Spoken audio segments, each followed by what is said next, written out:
greatest coaches in sports, the ones that consistently produce results and win regularly, are not necessarily the most talented, but the ones with the best strategies. The same is true of great business leaders and other leaders in different areas of life. It's one of the reasons why David was able to overcome Goliath, despite Goliath being a lot stronger than David in physical terms. A strategy is simply a game plan to win in any area of life, whether it's family, business, school, relationships, and other areas. We naturally have strategies for all these things, but most people rarely have strategies for prayer. Prayer, you might be wondering, why would I need a prayer strategy to run my life?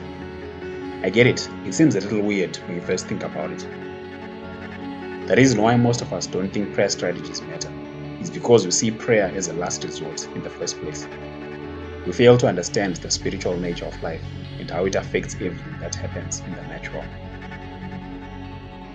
Because of this, we treat prayer as an afterthought when our own strategies have failed.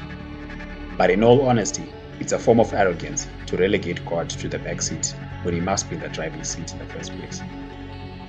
In 1 John 2 verse 16, the Bible tells us of the three types of sins that man is susceptible to, which are as follows: the lust of the flesh, the lust of the eyes, and the pride of life.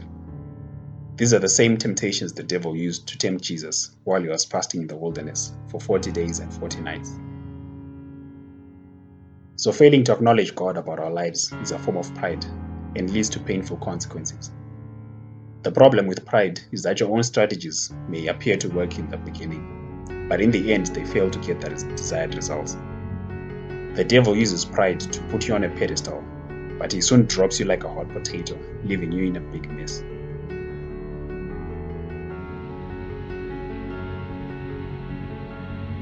To help you understand the importance of prayer, you only have to consider some of the examples found in the Bible. During the reign of King Jehoshaphat, in 2 Chronicles chapter 20, Israel were confronted by the Moabites, the Ammonites, and others who were allied with them. Of course, in a situation like that, I would be terrified as well, and I'm sure you would be too, and start thinking about how to get yourself out of that situation. Jehoshaphat, as the king, obviously feared for his people, but what stands out was his first response to that threat. It says in verses 3 to 4 that Jehoshaphat feared and set himself to seek the Lord, and proclaimed a fast throughout all Judah. So Judah gathered together to ask help from the Lord, and from all the cities of Judah they came to seek the Lord. So his response was one of great humility, that acknowledged God as the only one that could help him and his people. God's response to him was to give them a divine strategy to overcome their enemies.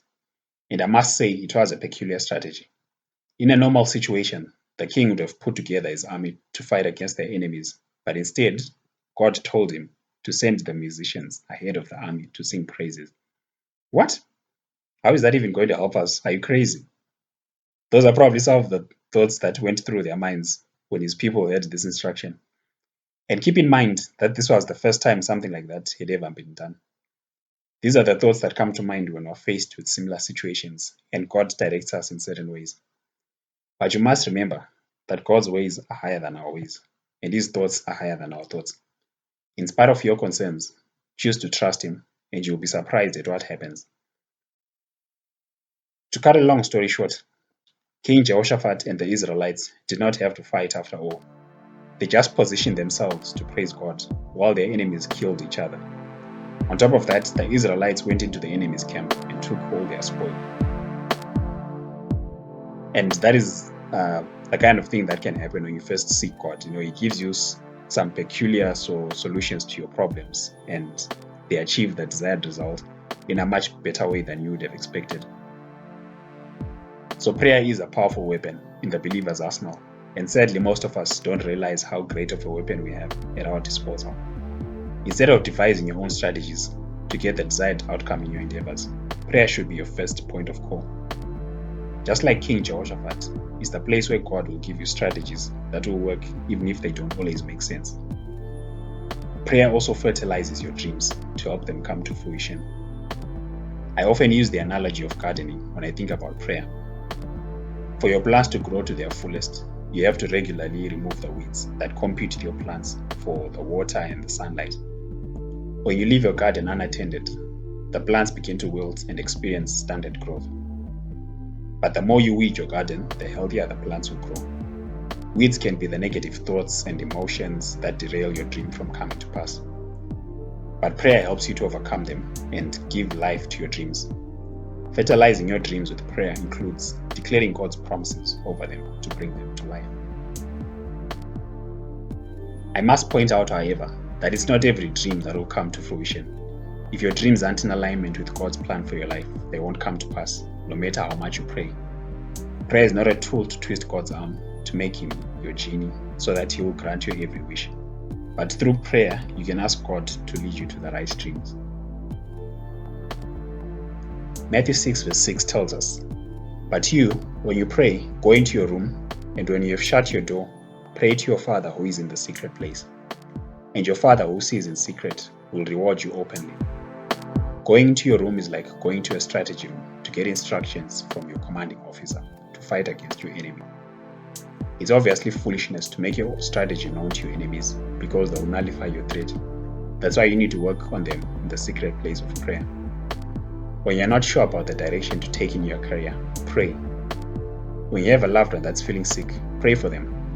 When your marriage is falling apart, pray for strategies to restore it. When you're fearful or anxious, pray and remind yourself of God's promises in the Bible. Do not go the way of pride, but humble yourself before God at all times. His ways are higher than our ways, and his thoughts than our thoughts. Trust him by following his guidance in all situations. When you're facing tough times, and even when everything seems to be going well in your life, always remember to pray.